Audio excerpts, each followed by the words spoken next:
Coba. Bisakah kita diskusi lagi Bang Zuma? Mohon Bisa izin. dong, bisa. Assalamualaikum warahmatullahi wabarakatuh. Waalaikumsalam warahmatullahi wabarakatuh, Burunda. Ya, waalaikumsalam warahmatullahi wabarakatuh.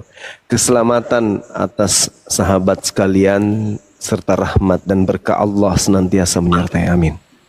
Amin. Amin. Ya Allah. Amin. Iya, siapa yang mau berdiskusi tadi?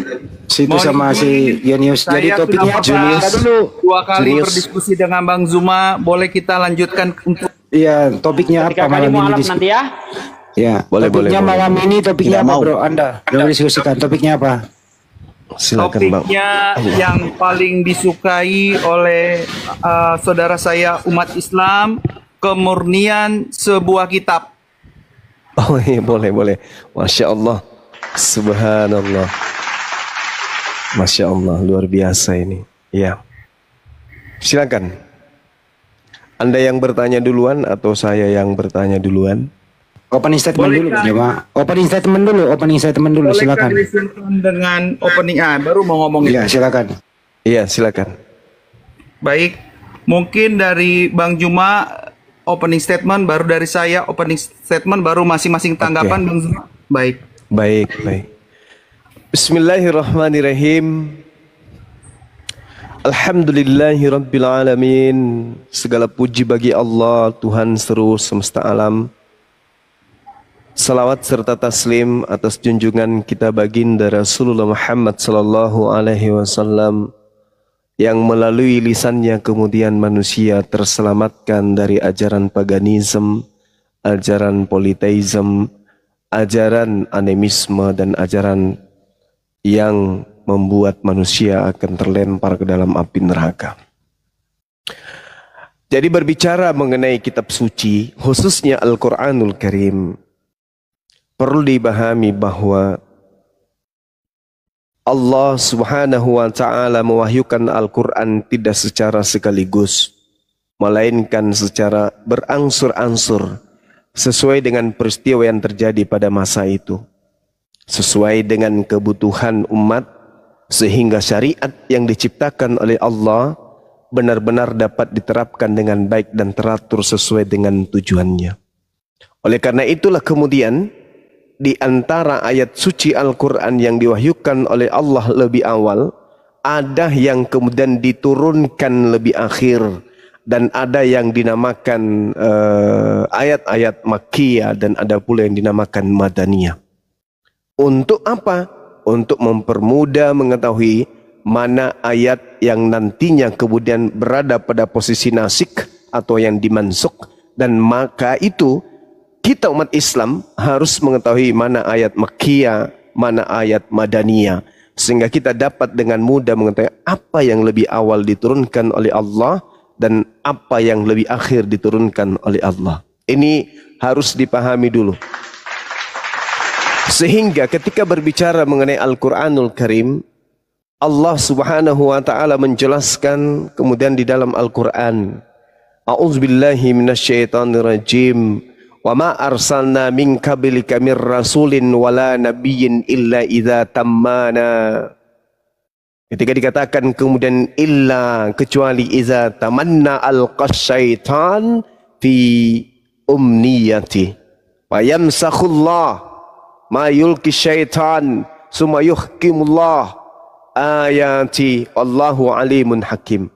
Aku Allah tidak mengutus seorang rasul dan tidak pula seorang nabi sebelum engkau wahai nabiku Muhammad, melainkan apabila dia mempunyai suatu keinginan, iblis pun memasukkan godaan-godaan ke dalam dirinya, tetapi Allah menghilangkan apa yang dimasukkan oleh iblis tersebut, dan Allah menguatkan ayat-ayatnya, dan Allah maha mengetahui lagi maha bijaksana. Syukran.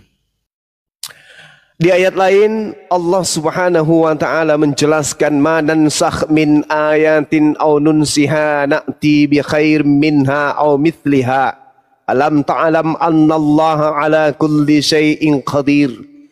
Ayat yang Allah batalkan atau yang Allah hilangkan dari ingatan para nabi dan rasul, Pasti Allah ganti dengan yang lebih baik atau yang sebanding dengannya.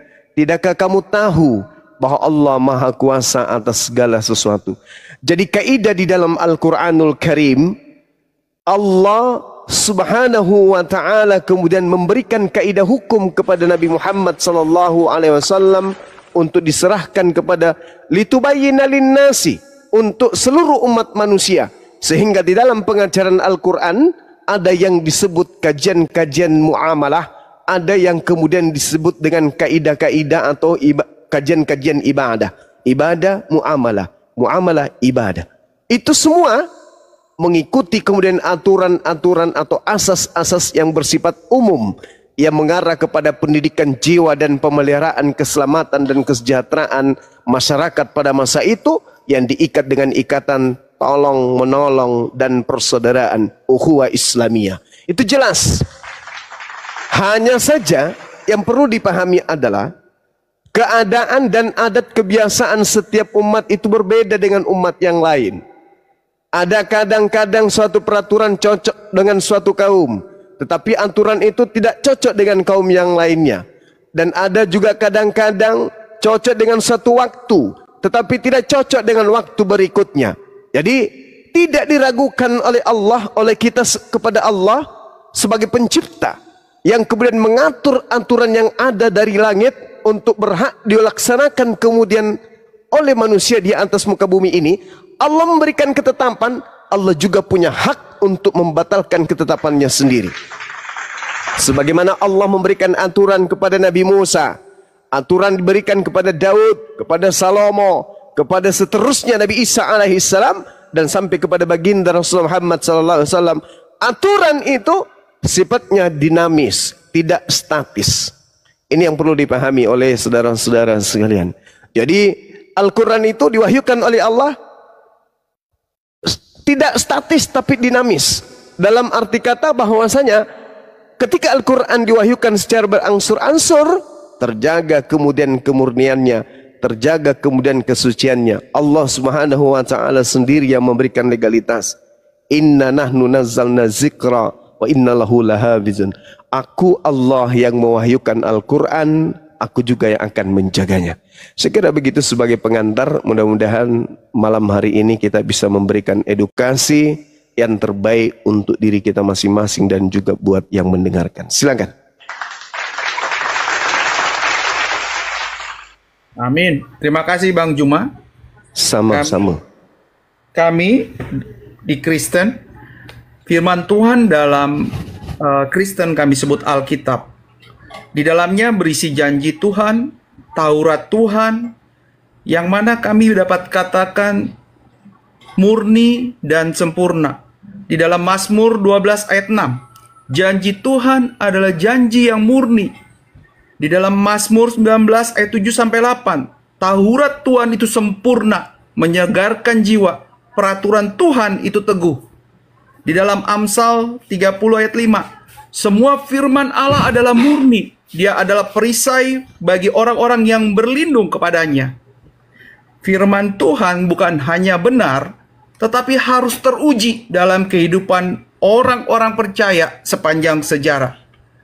Kami meyakini bahwa kitab suci kami, Alkitab, tidak berubah dan tetap selamanya. Salah satu bukti kemurnian firman kami adalah, pertama, tidak seperti perkataan manusia yang bisa berubah sepanjang waktu. Kami yakini firman Tuhan kami tetap berlaku sepanjang zaman. Yesaya 40 ayat 8, rumput dapat menjadi kering, bunga dapat menjadi layu, firman Allah tetap untuk selama-lamanya. Matius 5 ayatnya yang ke-18, sesungguhnya selama belum lenyap langit dan bumi, satu iota atau satu titik pun tidak akan ditiadakan dari hukum Taurat sebelum semuanya terjadi. 1 Petrus 1 ayat 25, firman Tuhan tetap untuk selamanya. Itulah firman yang disampaikan ke kamu dalam Injil. Firman Tuhan tetap relevan dari generasi ke generasi, tidak mengalami degradasi atau perubahan apapun. Firman Tuhan murni dan menuntut ketaatan penuh.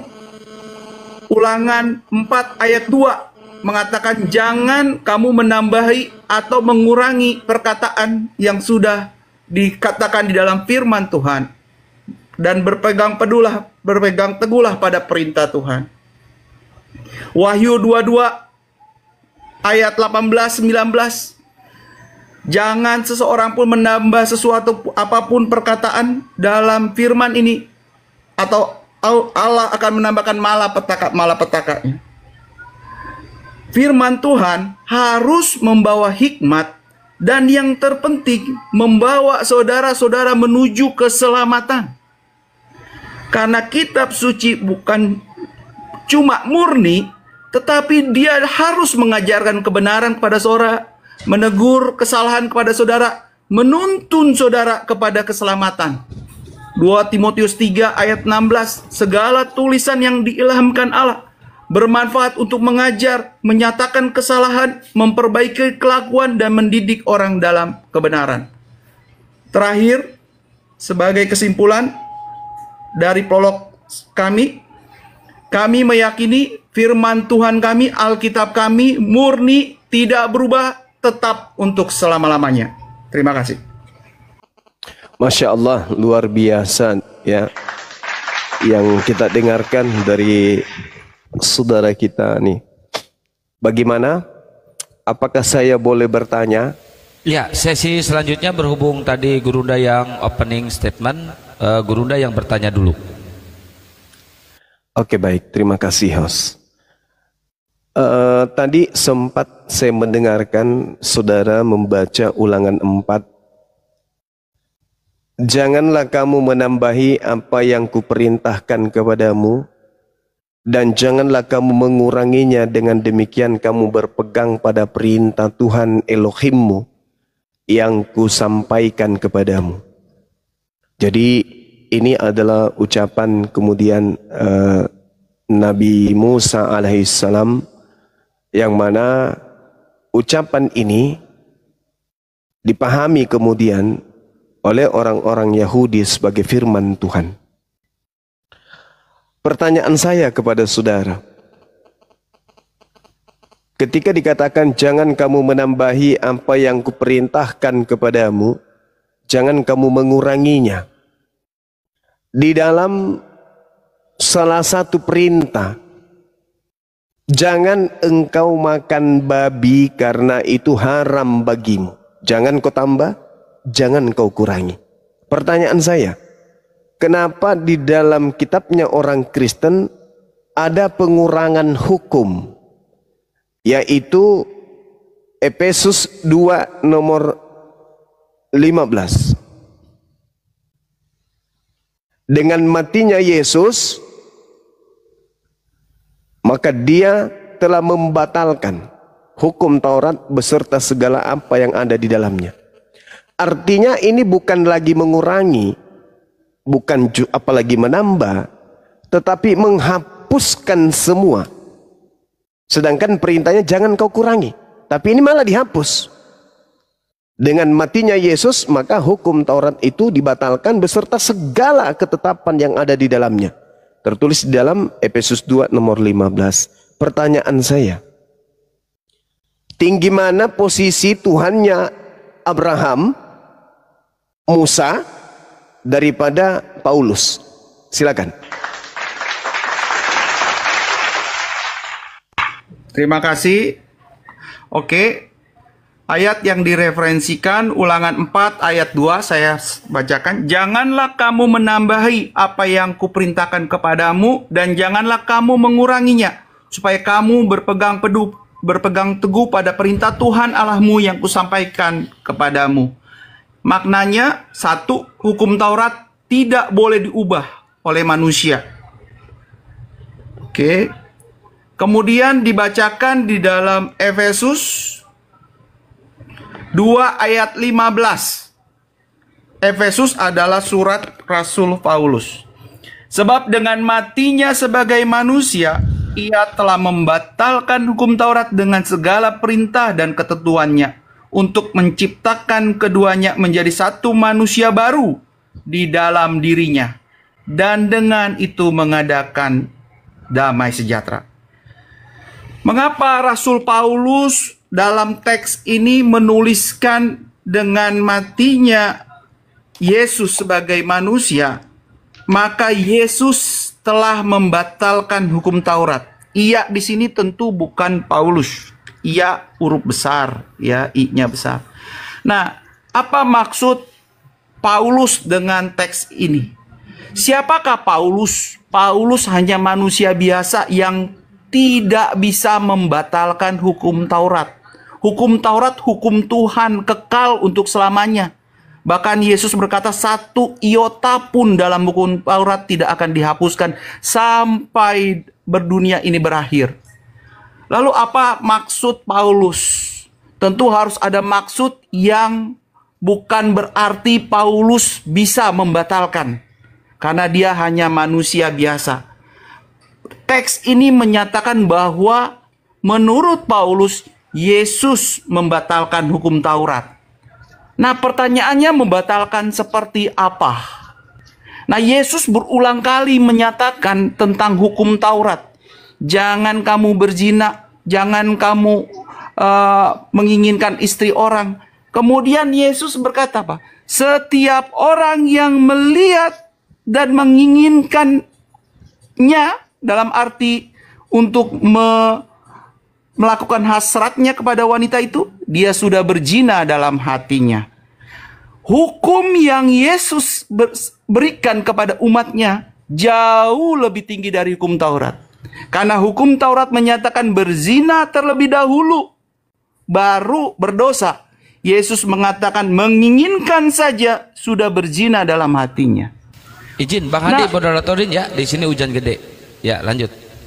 Oke. Saya kaget jadi lupa saya mau ngomong apa. Oke, baik. Oke, Yesus mengatakan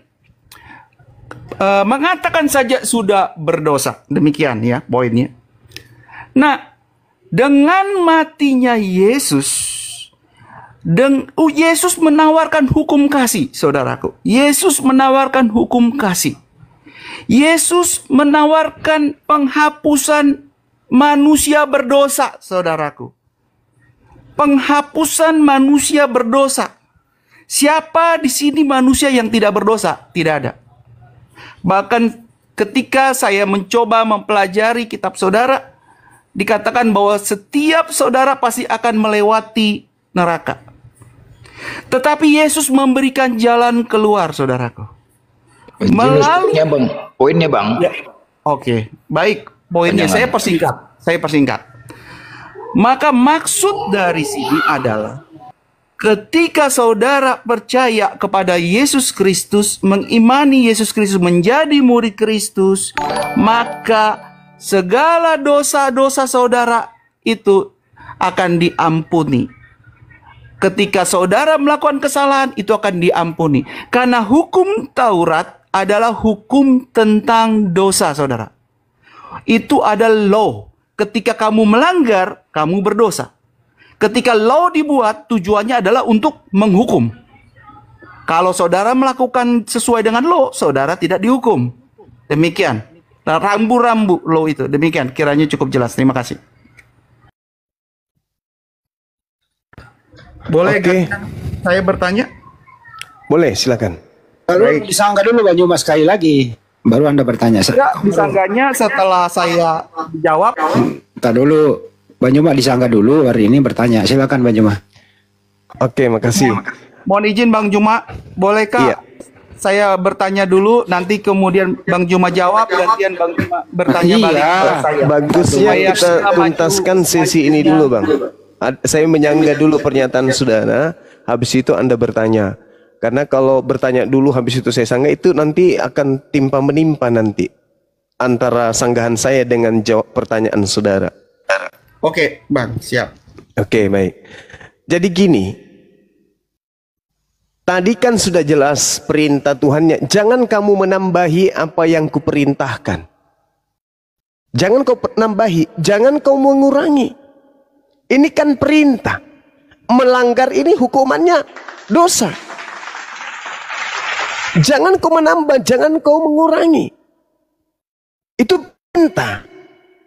Sehingga ketika dikatakan dengan matinya Yesus, Yesus telah membatalkan hukum Taurat dengan segala perintah yang ada di dalamnya, muncul pertanyaan, Paulus kok tidak taat kepada perintah Elohim? Ngapain coba membatalkan perintah Tuhan dengan orang yang mati digantung di atas pohon? Ngapain? Apa hubungannya? Padahal perintah Tuhannya jangan kau mengurangi. Dengan Paulus mengajarkan konsep Yesus mati membatalkan hukum Taurat, maka pertanyaannya kemudian, ini Paulus mengajarkan orang Kristen untuk apa? Untuk meninggalkan hukum Taurat? Bukankah Taurat itu hanya untuk Bani Israel saja? Atau Paulus ingin menjual Yesus untuk disembah?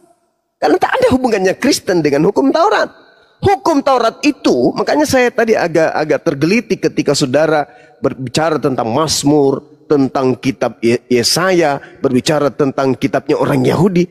Loh, ini kan kita antara Islam dan Kristen, kok larinya ke kitabnya Yahudi gitu loh. Harusnya yang Anda bahas itu Roma, Filipi, Galatia, Efesus, Timotius. Itu yang Anda bahas. Itu kitabnya Kristen. Kalau yang Anda katakan Mazmur, itu kitabnya Nabi Daud. Kitabnya orang Yahudi itu. Tapi nggak apa-apa. Nggak apa-apa. Anggap saja kita yang mendengar kayak ini memaklumi lah. Gitu ya. Cuman yang jadi permasalahan saat ini adalah, kenapa ketika orang Kristen ini tahu orang Yahudi dilarang kemudian mengurangi dan menambah firman Tuhan. Dan saudara Kristen juga tahu Paulus itu adalah orang Yahudi menurut pengakuannya di dalam Filipi 3. Tapi kok orang Kristen diam-diam baik? Kok masih mau aja ngikutin perintah Tuhannya Paulus kepada Paulus? Paulus, jangan kau menambahi, jangan kau mengurangi. Tiba-tibanya dia setelah kedatangan makhluk, Paulus kemudian menanggalkan perintah Tuhan itu dengan mengatakan dengan matinya Yesus, perintah yang tadinya jangan kau tambahi, jangan kau kurangi, semuanya sudah bablas dengan matinya Yesus di atas tiang salib.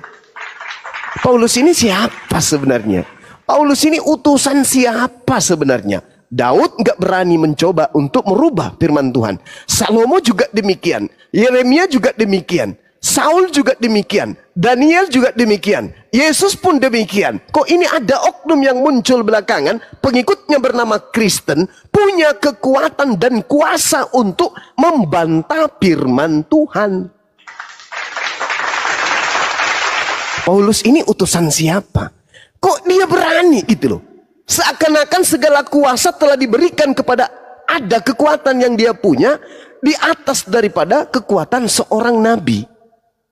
Nabi Musa dianggap sepele jadinya. Jangan kau menambahi, jangan kau mengurangi. Paulus datang, gepek loh.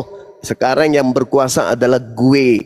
Dengan matinya Yesus, perintah-perintah lu, gue mau tambah, gue mau kurangi, itu urusan gue. Tuh seakan-akan Paulus mengatakan itu. Buktinya apa? Orang Kristen pengikutnya, apakah masih mereka melakukan pemurnian Taurat? Tidak. Maka muncul pertanyaan, Paulus ini utusan siapa sih? Kok dia membantah firman Tuhan? Jangan kau menambahi, jangan kau mengurangi. Kok malah dihabisin? Bukan ditambah. Kalau ditambah masih mending. Kalau dikurangi masih mending. Berarti Tauratnya masih ada. Ini dihabisin. Efesus 2 nomor 15. Dengan matinya Tuhannya Kristen di atas tiang salib, maka aturan Tuhan yang tadinya dilarang, ditambahi dan dikurangi, semuanya dibatalkan. Pertanyaan saya belum tersentuh sedikit. Yang saya tanya, Paulus ini siapa? Kok kekuatannya dia melebihi kekuatan Tuhan? Ya, saya kira itu untuk sementara. Nanti setelah Anda bertanya, Anda boleh memberikan jawaban. Silakan. Bang Jenius, poinnya gini Bang ya, mungkin pertanyaan Bang Jumat tentang siapa Paulus, jangan kemana-mana ya. Tadi kan Anda mengatakan dia manusia, seorang manusia biasa. Nah, peranan dia di sini sebagai apa gitu loh? Silakan Bang Jenius. Baik, terima kasih moderator. Baik, Saudaraku Bang Zuma, saya ingin bertanya mengenai kitab suci saudara, Al-Quran, yang dikatakan telah ada bahkan sebelum penciptaan dunia, 50.000 tahun sebelum penciptaan dunia. Al-Quran di situ sudah ada. Surah Al-Buruj, surat nomor 85 ayat 21 sampai 22. Begitu juga dengan hadis Muslim nomor 2653. Nah, bagaimana bisa kitab saudara sudah ada 50.000 tahun, sementara mushaf-mushaf itu masih terus dilakukan penyempurnaan. Dalam arti penyempurnaan, mushaf yang dibuat itu dikumpulkan, dikodifikasi, dan dari teks-teksnya ada juga teks yang tidak dimasukkan. Mungkin saudara mengerti nasikh wa mansyukh, yaitu ilmu yang atau hukum penghapusan ayat dalam Islam. Nah, sebagai contoh, kalau kita bicara hukum rajam, sebelumnya ayat itu ada di Al-Quran. Tapi hukum rajam itu berdasarkan hadis tidak dimasukkan, namun itu diingat, dilakukan, hukumnya tetap berjalan, hanya tidak dimasukkan. Itu di dalam hadis Bukhari nomor 6829 dan hadis Muslim nomor 1691. Saya bacakan di sini. Sesungguhnya Allah telah mengutus Muhammad Sesungguhnya Allah telah mengutus Muhammad dengan kebenaran dan menurunkan Alkitab kepadanya. Di antara ayat yang diturunkan Allah adalah ayat rajam.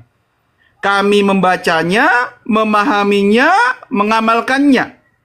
Rasulullah telah Stop dulu, pertanyaannya apa? Anda mau bertanya kok nerangin? Pertanyaannya aja, baru dijawab. Oke, karena sekalian saya baca sumbernya. Oke, tapi pertanyaan simpel.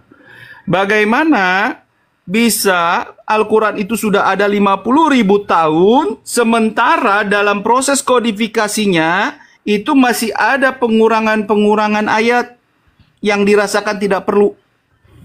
Terima kasih. Ya, baik. Masya Allah, Al-Quranul Karim menjelaskan dirinya. A'udzubillahi minasyaitonirrajim. Bal huwa Qur'anun majid. Itu Al-Quran menjelaskan itu. Bahkan yang didustakan itu adalah Al-Quran yang mulia. Fi lauhim mahfuz, yang tersimpan dalam tempat yang terjaga.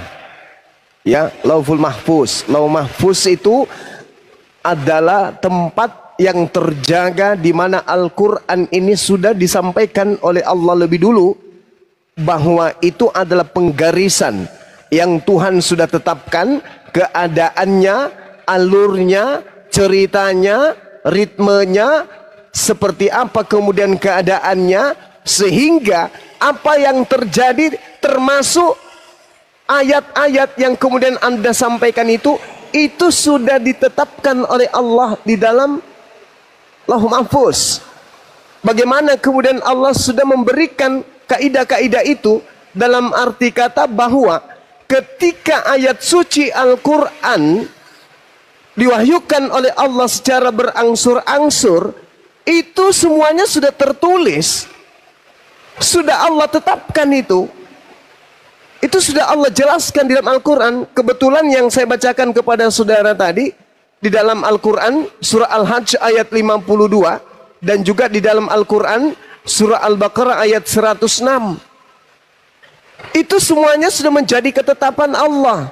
Ma nansakh min ayatin aw nunsiha na'ti bi khair minha aw mithliha.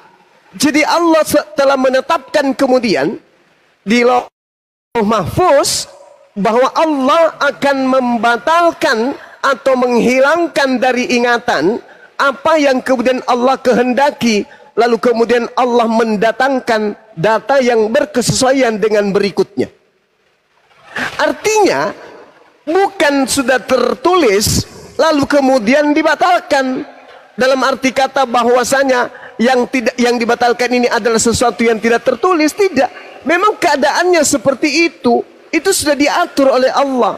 Bahwa adanya ayat yang dinasak kemudian, itu sudah ditentukan sebelumnya. Kenapa demikian?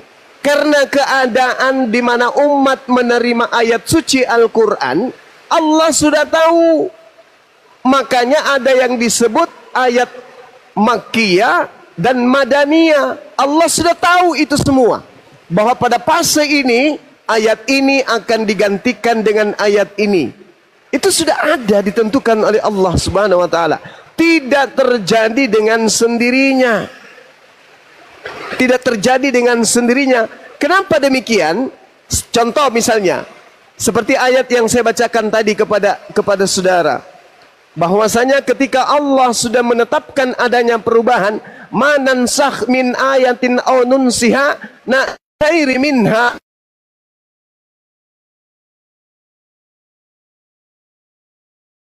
Sabar ya.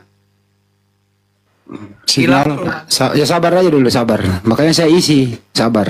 Moderator yang ngomong kalau begini, nanti saya minta diulang. Sabar dulu ya, sambil menunggu Juma teman-teman. Nanti saya mundurkan seperti pas waktu los suaranya nggak ada gitu ya. Ya, jangan lupa di tab-tab layar teman-teman, tuh kan kena report itu Gurunda. Kena report tuh. Jangan lupa di tab-tab layar teman-teman. Ya, silakan di tab-tab layar sambil menunggu Banyu Mak naik lagi ya. Sabar dulu Jeniu, Anda jangan ngomong dulu. Sambil beliau menyelesaikan, nanti Anda menyanggah. Tolong nanti sanggah juga dengan keilmuan yang ada.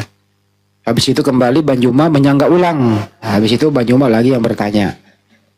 Dan ya silakan Banyu Mak kembali lagi. Ada tarik los selama kurang lebih 1 menit mundur Banyu Mak, silakan. Cek dulu audio Banyu Mak. Belum ada ini. Belum dulu, berarti sinyal bukan tripod, sinyal. Sinyal. Sini udah duduk.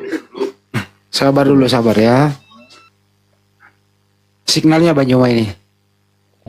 Lagi di gunung, di sini hujan. Dia belum duduk, masih muter teman-teman. Di HP kami yang ada di sini kelihatan, yang ada di YouTube belum kelihatan. Jadi hanya yang ada di atas ini bisa melihat. Yang di bawah pasti nggak kelihatan.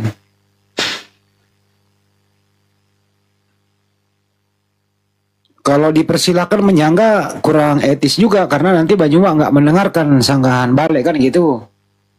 Ya Banyu Mak turun lagi sebentar sambil memperbaiki sinyal ya.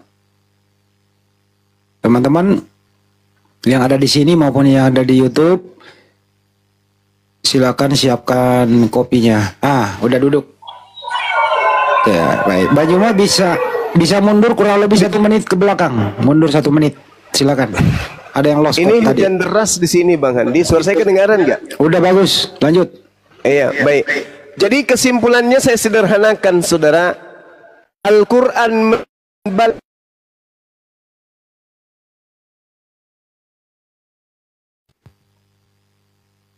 inilah Starlink ini kalau hujan. Banyu Mak kan di lokasi wisata ya. Jadi internetnya bukan kabel, tapi Starlink. Kan tadi sebagai ayat yang dinasak atau ayat yang ansuk. Jangan ada yang megur, saya kan moderatorin Bang. Lanjut aja Banyu Mak, lanjut. Silakan.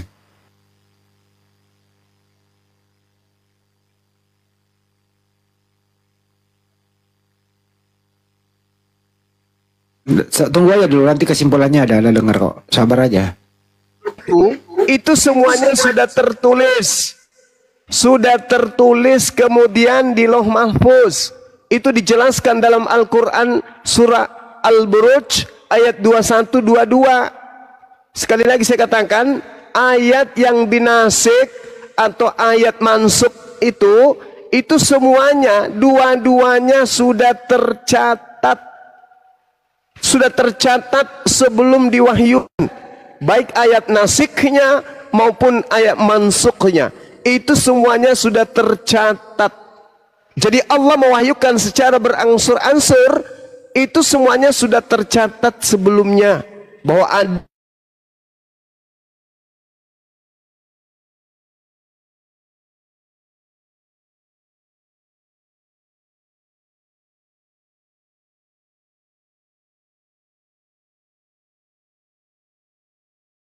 Kalau hujan itu Starlink memang down ya. Saya pernah di sana ya. Saya kalau di daerah wisata kemarin hujan ya Starlink down.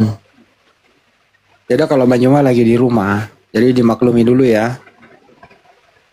Semoga hujannya bisa bersahabat. Sabar ya teman-teman. Kita maklumi, ini bukan kemauan kita. Ini fenomena alam. Tempatnya Banyuma itu daerah wisata gunung, belum terjangkau internet kabel. Jadi melalui internet satelit langsung pakai Starlink. Jadi kalau hujan ya terganggu. Ya.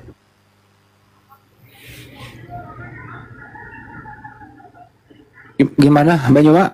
Cek audio lagi. Atau mungkin dirubah pakai kuota mungkin. Lebih parah, gak kuat malah. Kemarin kan. Iya. Lebih parah. Kita udah coba Ustaz Alim malah signalnya nggak ada di situ dia. Kalau aku masih mending pakai sinyal, masih bisa muter-muter loh. Kalau HP ku tergantung. Hujan deras. Di Makassar hujan ya, Bunda Rama ya.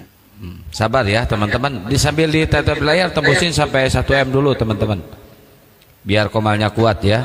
Ngopi dulu. Ini mungkin gara-gara Bunda Rahma belum mandi jadi hujan Makassar ya. Ya mungkin sambil menunggu Bang Joma, bisa Ustaz Alip menyimpulkan itu tadi biar tidak membawa waktu. Ustaz Alip sama aja ilmunya kok. Oke, setuju ya teman-teman ya? Iya. Ya silakan Ustaz. Boleh saya sedikit simpulkan dari penyampaian Bang Zuma tadi ya. Ada yang salah dipahami dari pernyataan kaum Kristen tadi. Satu, berkaitan dengan Lauhil Mahfud. Al-Quran itu terjaga dan terpelihara di Lauhil Mahfud. Itu poin pertama.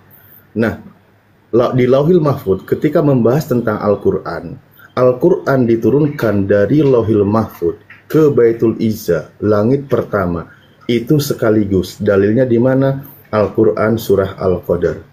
Bismillahirrahmanirrahim. Inna anzalnahu fi lailatul qadar. Itu utuh Al-Quran dari Al-Fatihah sampai An-Nas diturunkan.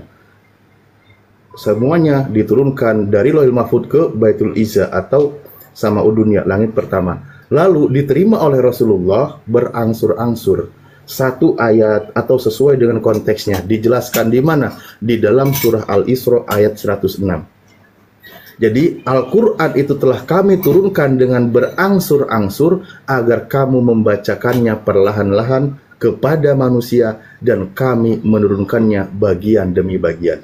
Itulah Al-Quran diturunkan. Dan Al-Quran yang diturunkan itu bukan sebuah. Apakah terputus juga Bang? Saya nggak mendengar. Sebentar. Kan. Ya. Tetapi bagaimana qiraah Sallallahu Alaihi Wasallam? Ya, poinnya itu ya. Poinnya adalah Al-Quran ada di Lauhil Mahfud, lalu dibawa oleh malaikat Jibril ke langit pertama langsung sekaligus. Dalilnya surah Al-Qadar tadi sudah saya sampaikan, lalu disampaikan kepada Nabi kami sesuai dengan kebutuhannya, berangsur-angsur. Dalilnya surah Al-Isra ayat 106. Nah, berkaitan dengan tadi yang membahas 50.000 tahun, itu tentang ketetapan Allah yang sudah ditetapkan kepada seluruh makhluknya. 50.000 tahun sudah ditetapkan. Hadisnya oleh Rasulullah menjelaskan, kataballahu maqadirul khalaiki dan seterusnya. Jadi Allah telah menuliskan, menetapkan takdir seluruh makhluk 50.000 tahun sebelum penciptaan langit dan bumi. Jadi nggak ada kaitannya ini dengan ayat Al-Quran tadi atau tentang Al-Quran. Lalu berikutnya berkaitan dengan kodifikasi penulisan kertas. Itu mah penulisan Bang, beda. Ajaran Al-Quran itu yang disampaikan oleh malaikat Jibril Malaikat Jibril datang bukan membawa cetakan buku atau kertas, bukan, tetapi penyampaian Al-Quran. Makanya nama lain dari Al-Quran itu adalah juga Ar-Ruh, atau bacaan yang dibacakan oleh malaikat Jibril kepada Nabi Muhammad, dan Nabi Muhammad mengikuti apa yang dibacakan. Bukan, saya lagi sampaikan, bukan bacaan melihat teks tulisan, bukan. Beda ketika kepada para sahabat, itu sudah tidak nyambung lagi kalau ke sana. Jadi saya cuman melatih Anda bertanya, pertanyaannya harus nyambung apa yang dibahas di dalam tentang Allah menurunkan, menetapkan takdir makhluknya 50.000 tahun sebelum penciptaan langit dan bumi. Itu konteksnya, termasuk Anda bertanya di sini, Anda menuhankan Yesus, itu sudah ada di dalam ilmunya Allah, sudah diketahui. Atau Anda mau menerima hidayah malam ini, itu juga sudah ada ketetapannya di Lauhil Mahfud tercatat, dan di situ sudah ditetapkan 50.000 tahun sebelumnya. Tidak ada kaitannya dengan Al-Quran. Mungkin Gurunda sudah kembali, monitor atau suaranya sudah jelas. Gak apa-apa. Boleh. Kita beri waktu dia menyangga dulu. Oh yes, ya. Silakan. Baik. Ya, bentar Bang Andi, itu ada yang relay lab ini pakai nama Bang Juma, foto Bang Juma, namanya Bang Juma SHBT. Jangan-jangan oten nih, bahaya soalnya. Banyak yang penontonnya merilai di situ Muslim. Yang merilai di sana itu bukan kopalnya Bang Juma, itu bukan akunnya Bang Juma. Tinggalkan di situ. Sekali lagi, yang merilai itu bukan akunnya Bang Juma. Tinggalkan aja. Aslinya ada di sini. Silakan, Bro. Baik, terima kasih. Saya akan menanggapi jawaban Bang Zuma yang walaupun terputus dengan jawaban juga Abang Satria lagi. Yang pertama, Bang Juba mengatakan bahwa Lauhil Mahfuz sudah ada Al-Quran di sana dan sudah ada mansiknya juga di sana. Padahal mansik itu ilmu yang mengambil teks di dalam Quran itu. Bagaimana bisa ayatnya sudah ada, tapi teks yang diambil pun sudah ada? Itu dideskripsikan seperti nasif apa? Mansuh ya. Tolong jangan dipotong. Dulu, Ustaz. Nggak apa-apa. Biarin dulu dia. Jangan Nggak apa-apa. dipotong. Saya kalau dipotong saya lupa gitu loh. Jadi saya kan udah kepikiran gitu. Sebentar dulu. Biarlah netizen yang menilai aja. Silakan, selesaikan. Terima kasih. Oke, saya langsung ke Pak Ustadz yang tadi menyampaikan bahwa 50.000 tahun itu bicara takdir, itu bicara kehidupan manusia, itu bicara bencana-bencana. Ini juga sebenarnya yang ingin saya pertanyakan. Allah sudah menentukan takdir seseorang 50.000 tahun sebelum penciptaan. Stop dulu. Saya moderator Anda ini tidak lagi bertanya. Anda menyangga jawabannya Ustaz Alif. Bukan lagi Anda bertanya. Anda menyangga jawabannya Bang Juma dan Ustaz Alif. Bukan lagi bertanya. Silakan. Bukan, ini tanggapan saudara. Tanggapan tadi Anda bilang bertanya. Tanggapan, bukan bertanya. Silakan. Tanggapan. Kalau kan setelah tanggapan saya menjawab. Kan begitu aturan mainnya. Saya menjawab pertanyaan. Tadi mengatakan mau bertanya. Kan gitu. Silakan. Bertanya, menanggapi. Oke. Tadi Ustadz mengatakan bahwa itu bicara takdir manusia yang sudah ditentukan 50.000 tahun bahkan sebelum penciptaan. Baik. Bagi saya itu menjadi membingungkan. Karena ketika sudah ditentukan takdir manusia 50.000 tahun sebelum penciptaan manusia, sebelum penciptaan langit dan bumi, sudah ditentukan bencana 50.000 tahun sebelum penciptaan bumi. Sudah ditentukan nasib setiap orang 50.000 tahun sebelum penciptaan bumi. Sudah ada surah Al-Quran 50.000 tahun sebelum penciptaan bumi. Bahkan mansuknya pun, yang ayat yang diambil pun sudah ada dalam pengertian yang bagaimanapun tidak bisa saya bayangkan. Kemudian dikatakan itu bukan berbentuk buku, bukan berbentuk surat, bukan berbentuk musyaf. Lalu berbentuk apa? Apakah berbentuk zat? Apakah berbentuk firman? Kalau itu berbentuk firman, itulah Kristen. Karena Yesus itu firman, tidak berbentuk Yesus. Nggak nyambung. Kenapa nyebrang ke Yesus? Ini menanggapi saudara. Kalau tapi jangan menanggapi ke Yesus, nggak ada hubungannya. Sekat. Lanjut. Kalau gitu, saya lanjutkan dengan menjawab pertanyaan dari Bang Zuma. Berarti nanti kita boleh masuk juga Bang Andi ke mereka kalau gitu. Enggak, Anda ini menyangka. Anda menyangka, sudah menyangka belum? Kalau moderator stop berarti ya ini dua sisi. Oke, Anda menyangka sudah ya? Oke, saya sudah Oke, menyangka. oke, baik. Stop. Sekarang gilirannya Bang Juma dulu saya panggil, kalau enggak Ustaz Alif yang mewakili bertanya. Bang Juma, udah bisa speak up? Saya kedengaran? Kedengaran. Tadi udah ada pertanyaan Bang Stop Zuma. dulu, stop dulu. Belum, stop dulu. Oke. Silakan Bang Juma, tes modulasi. Ya ini gimana ini sekarang? Udah, oke. Kan tadi kan beliau kemudian saya kan udah menjawab tuh. Dia menyangga pertanyaan saya kan. Oke, baik.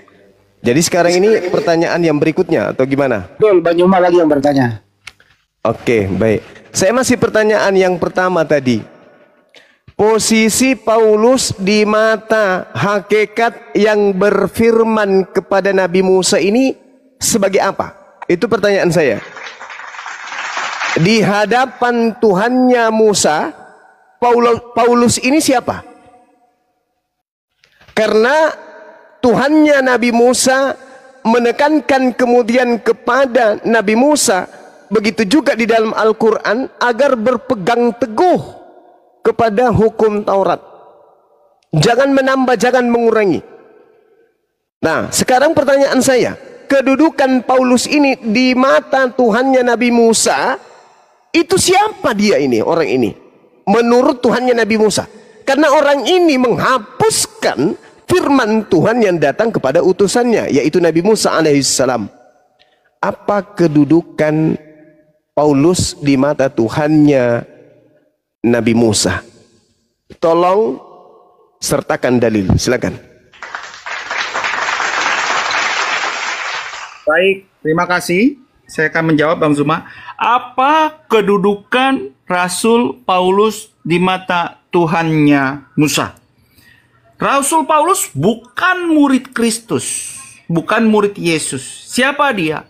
Dia adalah orang yang langsung dipilih oleh Yesus Kristus di dalam perjalanannya ke Damsyik. Kisah Para Rasul 9 ayat 3 sampai 6. Dalam perjalanan ke Damsyik, datanglah cahaya dari langit meliputi dia. Ia rebah ke tanah, kemudian suara itu berkata, "Akulah Yesus yang kau aniaya itu. Bangunlah, pergilah ke dalam kota, di sanalah akan dikatakan kepadamu apa yang harus kau perbuat." Yesus sendiri yang memanggil Paulus menjadi utusannya. Dan selain dari itu, bahkan yang mengajari Rasul Paulus setelah itu, Ananias juga mendapatkan wahyu. Boleh saya potong nggak nyambung sesuai pertanyaan? Kedudukan Paulus di hadapan Tuhannya Nabi Musa. Tidak membahas Yesus di sini, tidak membahas Yesus. Iya, yang saya tanya Tuhannya Nabi Musa. Contoh ini Bang. Contoh sebelum Anda tanggapi ya, sama seperti di dalam Al-Quranul Karim. A'udzubillahi minasyaitonirrajim. Kedudukan Nabi Muhammad di mata Tuhannya Nabi Musa. Ayatnya, wa min qablihi kitabu Musa imaman wa rahma wa hadza kitabun musaddiqul lisanan arabiyya liyunziral ladina zalamu wa busyra lil muhsinin. Jadi ini kedudukan Nabi Muhammad di mata Tuhannya Nabi Musa. Dan sebelum Al-Quran telah ada kitab Musa sebagai petunjuk dan rahmat. Dan Al-Quran ini adalah kitab yang membenarkannya dalam bahasa Arab untuk memberi peringatan kepada orang-orang yang zalim dan memberi kabar gembira kepada orang-orang yang berbuat baik. Jadi Allah kemudian mewahyukan kepada Nabi Muhammad bahwa dulu sebelum engkau, aku telah mengutus nabiku bernama Nabi Musa. Nah, ini Tuhan yang datang kepada Nabi Musa kembali berfirman kepada Nabi Muhammad. Pertanyaan saya, Tuhannya Nabi Musa meneguhkan kemudian, jangan kau menambahi, jangan kau mengurangi.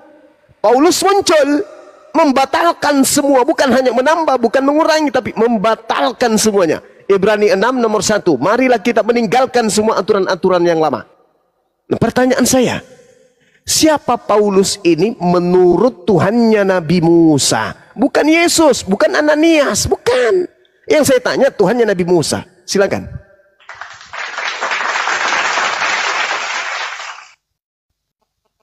Saudara, saya sarankan kepada moderator, izinkan saya menjawab dahulu. Tepat atau tidak tepatnya, nanti bisa disanggah. Coba Anda ulang pertanyaannya Bang Juma, baru Anda jawab. Silakan.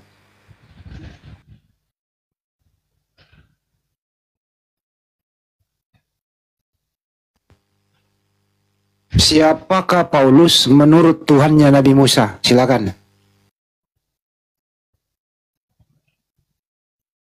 Apakah Bang Zuma aktif, saudara? Iya, saya dengar. Saya menunggu siapa Paulus ini menurut Tuhannya Nabi Musa. Baik. Bukan menurut Siapa? Ananias, bukan menurut Paulus. Bukan menurut Yesus. Tapi menurut Tuhannya Nabi Musa. Itu yang saya tanya. Silakan. Baik. Siapa Paulus menurut Tuhannya Nabi Musa? Pertanyaan ini membingungkan buat saya pribadi karena saya meyakini Tuhan saya Esa. Tuhan saya satu. Tuhannya Nabi Musa, ya Tuhannya Rasul Paulus. Tidak ada bedanya. Orang yang sama anggapnya beda. Saudaraku Islam yang berpikir bahwa orang Kristen memiliki 3 Tuhan. Saya ulang lagi pertanyaannya. Cut, moderator cut. Moderator cut. Siapakah Paulus menurut Tuhannya Nabi Musa? Silakan.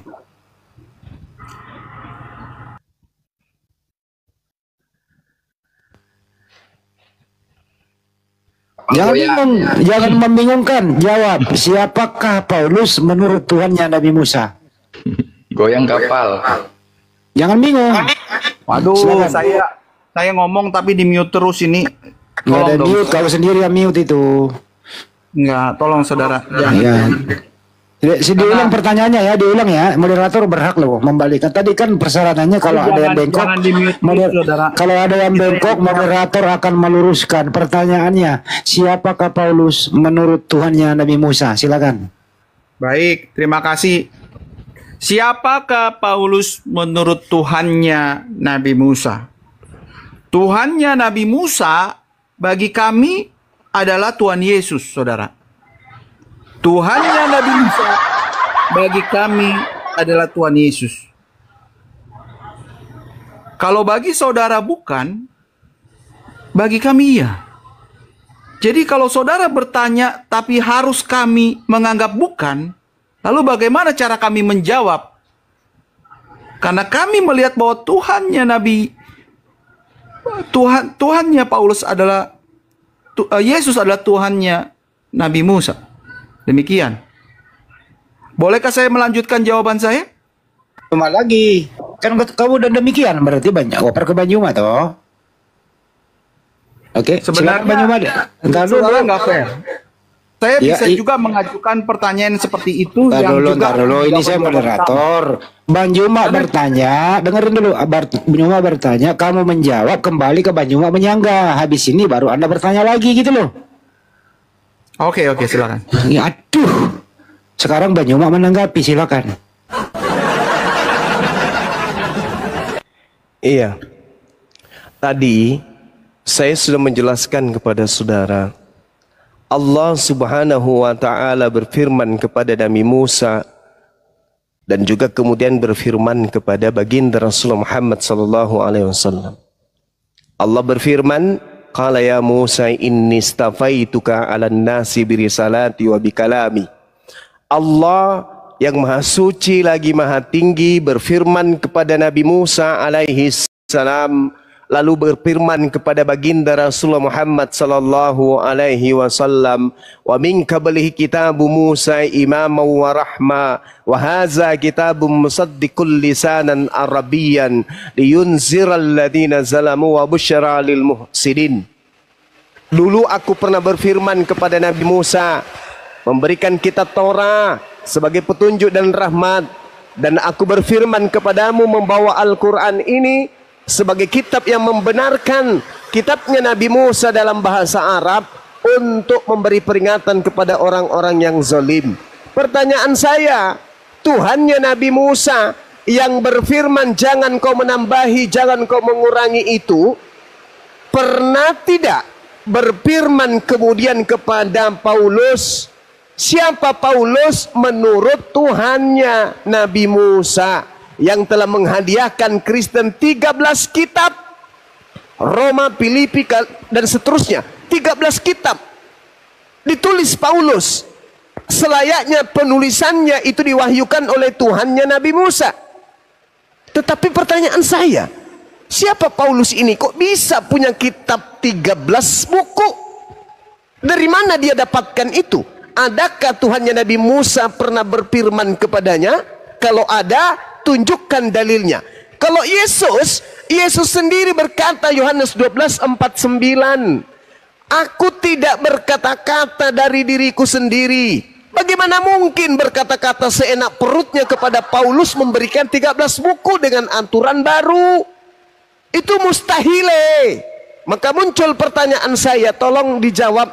Kalau tidak ada dalilnya, katakan tidak ada. Selesai kita diskusinya.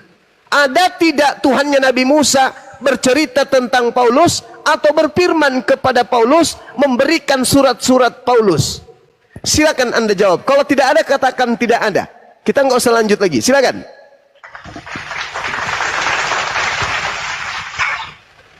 Moderator, Silakan. itu Bang Zuma belum menanggapi saya dulu. Harusnya menanggapi saya dulu baru bertanya lagi. Kalau belum menanggapi saya Entar dulu ya. Tadi kan persyaratannya. Tidak ada yang bisa saya tanggapi. Nggak bisa. Apa yang saya mau tanggapi dari penjelasan saudara?